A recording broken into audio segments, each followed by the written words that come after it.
नमस्कार, स्वागत है आपका हमारे YouTube चैनल लक्ष्य शूटर्स में। मैं लक्ष्य आगे आप सभी का अपने YouTube परिवार लक्ष्य शूटर्स में स्वागत करता हूं। जैसा कि आप लोगों को पता है कि हमारे चैनल पे अभी फिलहाल मॉडर्न हिस्ट्री का फुल सिलेबस कंसेप्ट वाइज कराया गया है और भी हमारे 2 वीडियोज़ हैं जिसको कि बहुत जल्द ही हमारे YouTube चैनल पर अपलोड कर दी जाएंगी। अभी आज हम लोग बात करेंगे जो दांडी मार्च था, उस दांडी मार्च पे मैंने इसके पीछे बहुत सारे आंदोलन साथ साथ में HRS या फिर HSRA इन सभी के ऊपर बात कर लिया है। अगर आप लोग चाहेंगे कि हम लोग लाइव सेशन लेकर 2-3 घंटे का लाइव सेशन चलाकर और पूरा जितने भी मॉडर्न हिस्ट्री का हमने पढ़ाया था उसको रिवीजन करवा दें तो ये भी करवाया जाएगा, लेकिन फिलहाल अभी कम से कम 10 दिन के बाद हो सकता है, क्योंकि अभी हम लोग मॉडर्न हिस्ट्री को कंप्लीट करके कोशिश किया जाएगा कि ज्योग्राफी का कंप्लीट किया जाए। ऐसा हमारे बैच पे ये पहली बार हुआ है जिसमें कि हम लोगों ने एक सिलेबस को कंफर्म मतलब कंप्लीट कराया है। और ये वाला हमारा जो ये कह सकते हैं जो वीडियो चला है या फिर क्लास चला है उसका प्लेलिस्ट भी दिया जाएगा। ठीक है, तो हमारी आज की बात होगी दांडी मार्च पे। दांडी मार्च को शुरू करने से पहले एक स्टूडेंट के लिए 2 लाइन प्यारी सी बातें बोलना चाहता हूँ। एक सिलेक्शन की खातिर पूरी जिंदगी दाव पे लगी है, एक सिलेक्शन की खातिर पूरी जिंदगी दाव पे लगी है और लोग सोचते हैं कि ये तो मज़े ही कर रहा है। और इसी के साथ हम लोग अपने आते हैं टॉपिक पे। और आपसे एक मेरा रिक्वेस्ट भी रहेगा कि आपके साथ कोई खड़ा हो या ना हो, मैं लक्ष्य कि आपके साथ हमेशा खड़ा हूँ और आप लोग जब चाहें मुझसे जो चीज़ का सपोर्ट मांगे मैं देने के लिए तैयार हूँ।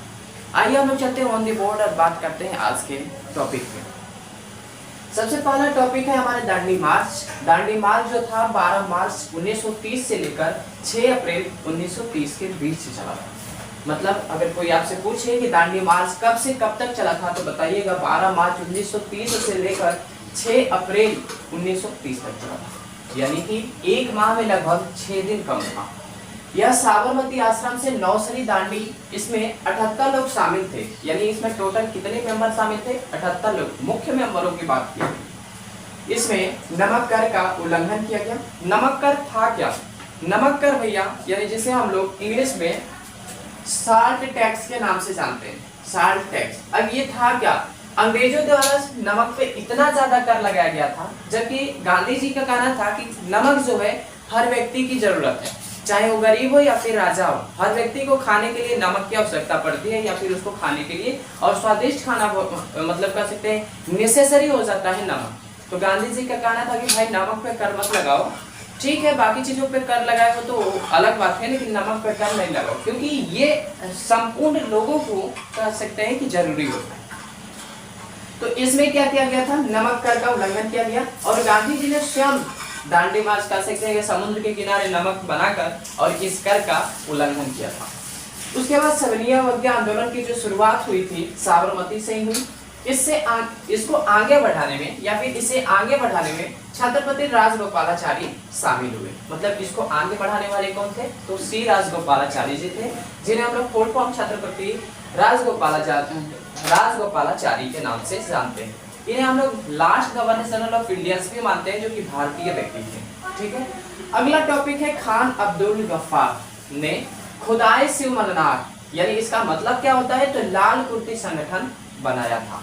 अब देखिए, अब हम लोग टॉपिक का एक बात करेंगे जिसका नाम है गोलमेज सम्मेलन की शुरुआत, या फिर बात पहले कर लेते हैं हम लोग गोलमेज सम्मेलन होता क्या है। गोलमेज सम्मेलन का जो इंग्लिश होता है RTC होता है, अर्थात राउंड टेबल कॉन्फ्रेंसिंग होता है या फिर कमेटी होता है, जिसमें क्या होता है एक ऐसे मान लीजिए जैसे मीटिंग होता है, आप लोग टीवी वगैरह में देखे होंगे, लोग आमने सामने बैठे रहते हैं, आमने एक दूसरे के आमने सामने क्या होंगे? बैठे रहेंगे और यहाँ पे जो भी निर्णय लिया जाएगा सभी की सहमति से लिया जाएगा, ना मेरे सिर्फ अकेले सहमति से लिया जाएगा ना आपके सहमति से। ठीक है, गोलमेज सम्मेलन हुआ कहाँ पे था? उद्घाटन करता कौन था? अध्यक्ष कौन था? इन सभी पे हम लोग चर्चा करेंगे। गोलमेज सम्मेलन करता में सबसे पहले अगर स्थान की बात करूँ कहाँ पे हुआ था तो जेट जेम्स पैलेस में हुआ था, जो कि लंदन में। लंदन का मतलब कह सकते हैं फिलहाल के लिए विदेश में है। फिर अगला उद्घाटन करता कौन था? जॉर्ज पंचम थे, जो कि हमारे लंदन के उस टाइम में PM थे। आपको पता होगा कि जॉर्ज पंचम भारत भी आए हुए थे 1911 में, जिनके मतलब कह सकते हैं स्वागत में हमारा जन गण मन गाया गया था। इसकी अध्यक्षता यानी गोलमेज सम्मेलन की अध्यक्षता करने वाला कौन था? रेमजे मैकाले थे। अब बात होती है गोलमेज सम्मेलन यानी आरटीसी, राउंड टेबल कमेटीज या फिर राउंड टेबल कॉन्फ्रेंसिंग की। आरटीसी का मतलब यहाँ पे तो मैंने बता दिया, लेकिन जो गोलमेज सम्मेलन था हमारा 3 बार हुआ था, प्रथम, द्वितीय और तृतीय। ऐसा बात माना जाता है कि मैं लास्ट में आपको बताऊंगा कि गोलमेज सम्मेलन कभी सफल नहीं हुआ। क्यों नहीं हुआ इसका कारण भी मैं बताता हूँ। जैसे प्रथम हमारा जो सम्मेलन था 12 नवंबर 1930 से लेकर 13 जनवरी 1931 तक चला, जो कि असफल रहा क्योंकि कांग्रेस नहीं गई। इसे जो पहला प्रथम अधिवेशन था गोलमेज का, उसमें कोई भी कांग्रेस का मेंबर ही नहीं किया, इन्वॉल्व ही नहीं हुआ, या फिर कह लीजिए भारतीय मेंबर ही इन्वॉल्व नहीं हुआ, इसलिए ये सफल नहीं हुआ, ये हो गया असफल। द्वितीय चरण में आते हैं तो 7 सितंबर 1931 से लेकर कितने तक था, 1 दिसंबर 1931 तक चला। ये भी असफल रहा। क्यों असफल रहा? गांधी जी प्लस सरोजिनी नायडू गई तो थी, मतलब गांधी जी से रिक्वेस्ट करने के बावजूद ही गई तो थी, लेकिन वापस एसएसआर राजपूताना से ये लोग कहाँ आ गए, वापस भारत आ गए। और ये भी क्या हो गया भाई, जब गांधी जी ही नहीं गए तो ये भी क्या हो गया, असफल हो गया। तृतीय की बात करें तो 17 नवंबर 1932 से शुरू हुआ और 24 दिसंबर 1932 को खत्म हो गया, लेकिन ये भी क्या हुआ भैया, असफल हो गया। यानी कि अगर बात करें मोटा मोटी तौर से कि गोलमेज सम्मेलन सफल हुआ था या नहीं हुआ था, तो ये तीनों का तीनों गोलमेज सम्मेलन क्या हुआ, असफल हो गया।